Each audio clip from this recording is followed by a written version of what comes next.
Okay, magandang araw ulit sa inyo mga paps.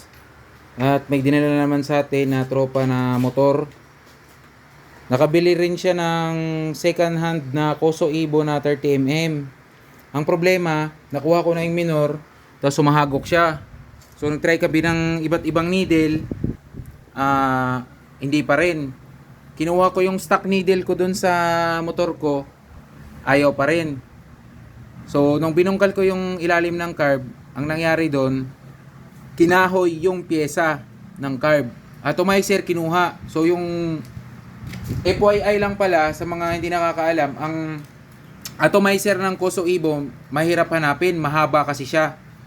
So isa na nga yung atomizer mo, Paps, na isa, yung sa SWR. Ay, nandiyan sa loob. Yung atomizer kasi ng mga ibang carb, halos pare-pareha lang yan, yung ibang flat slide. Pero itong Koso Evo, iba, mahaba to.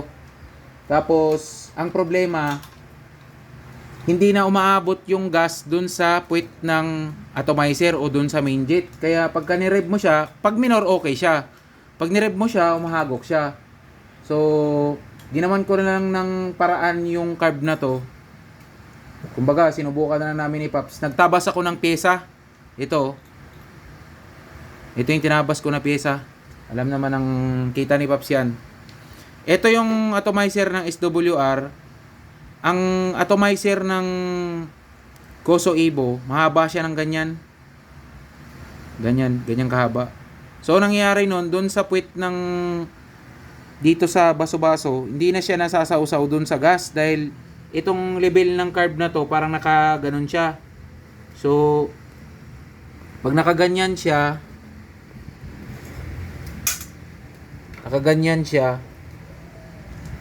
ganyan. Tapos yung gas, kaunti lang yung gas. So, hindi niya napipick up, papakyat. So, ang ginawa ko, naglagay ako ng extension, nagtabas ako ng pyesa. Ito. Sa repair kit to, nagtabas ako. So, inextended ko siya. Tapos, nilagay namin yung needle na hindi orig, yung dala ni Paps. Ito. So, may minor, mahagok pa rin siya. Ang ginawa ko naman, nilagay ko yung sa Koso orig ko.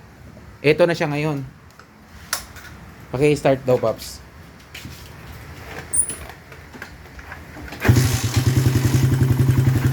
Magandang minor. Re-rev ko.